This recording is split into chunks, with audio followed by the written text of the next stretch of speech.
आप देखोगे गाइस कि मैं यहाँ पर ब्रांच एप्लीकेशंस को ओपन कर रहा हूँ। आज की वीडियो में ब्रांच एप्लीकेशंस में लोन की लिमिट को कैसे इंक्रीज करना है उसके बारे में बताएंगे गाइस। अभी आप देखोगे कि अभी हमारा जो करंट में लोन है वो फिलहाल कुछ भी नहीं चल रहा है गाइस। और अगर मैं लोन्स वाले सेक्शंस पर क्लिक करूंगा तो आप देख सकते हो कि मैं यहाँ पर मैक्सिमम 6000 तक का लोन ले सकता हूँ। एक बात क्लियर कर दूं गाइस कि मैंने जब शुरू में एप्लीकेशंस में लोन के लिए अप्लाई किया था तब मेरी जो लोन की लिमिट थी वो सिर्फ गाइस यहाँ पर 1500 रुपए की थी।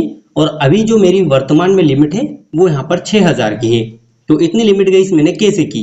तो यहाँ पर सबसे पहले मैं बता दूं गाइस कि मान लीजिए कि आपका 1500 का लोन अमाउंट है, तो आप 1500 का लोन ले रहे हो, तो इसमें गाइस जब भी आपकी लोन की रीपेमेंट आएगी तो आपको टाइम पर पेमेंट करनी है। बस इसी तरह से आप आपकी लोन की जो लिमिट है उसे बढ़ा पाओगे, क्योंकि ये एक ऐसा तरीका है गाइस जिससे आपकी जो लोन की लिमिट है वो 100% इंक्रीज होगी। अभी देखिए, आप कंटिन्यू पर क्लिक करोगे 1500 के लोन अमाउंट में, यहाँ पर 31 डे सिलेक्ट करोगे या जितना भी आप टेन्योर रखना चाहते हो वो अभी आपको बता दिया जाएगा कि कितना लोन अमाउंट आपके बैंक में आएगा और कितनी प्रोसेसिंग फीस कटेगी, कितनी आपको पेमेंट करनी है गाइस।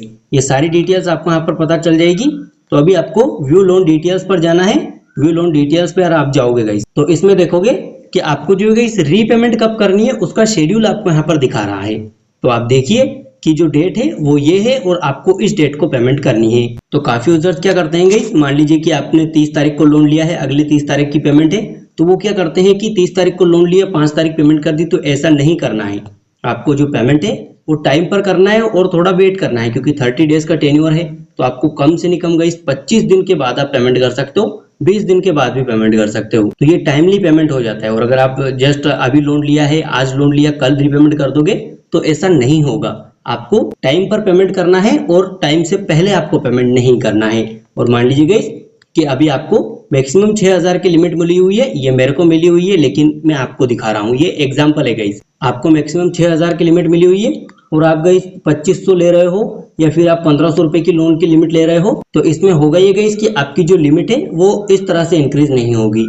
मान लीजिए कि आपका 6000 का लोन है और आप 6000 का लोन ही लोगे तो आपकी जो लिमिट है वो इंक्रीज होने के चांसेस थोड़े बढ़ जाते हैं, क्योंकि गाइस आपकी लिमिट 6000 है और आप 500 का लोन ले रहे हो, 1000 का लोन ले रहे हो, तो जो एप्लीकेशन है वो सोचते हैं गाइस कि आपको इतने लोन की जरूरत नहीं है।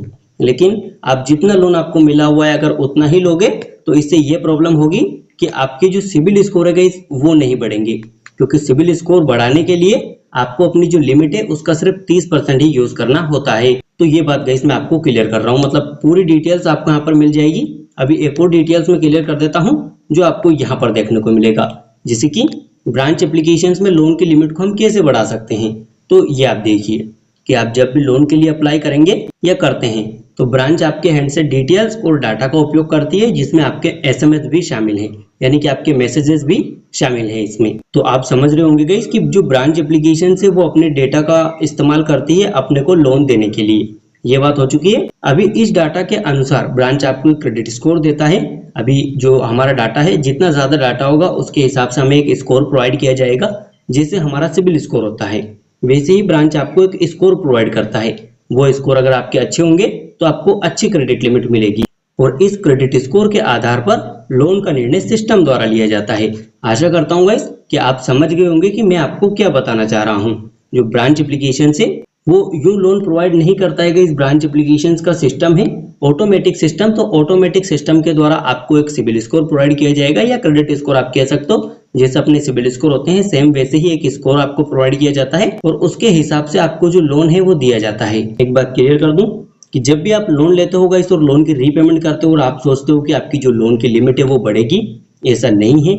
आप मान लीजिए गाइस आपने 10 बार रीपेमेंट की तो 10 बार में से आपकी जो लिमिट है वो 1 या 2 बार बढ़ेगी गाइस। आप सोचते हो कि 10 ही टाइम मेरी जो लिमिट है वो बढ़े, तो ऐसा नहीं होगा। ये गाइस कुछ इंपॉर्टेंट टिप्स हैं जो मैं आपको बता रहा हूँ। अभी गाइस एक और डिटेल्स मैं आपको बता देता हूँ जिससे गाइस आपका बेनिफिट होगा, साथ में मेरा भी कुछ बेनिफिट होगा गाइस। अभी देखोगे तो आपको एक ऑप्शन मिलता है इनवाइट्स करके, तो आपको इनवाइट्स पर जाना है।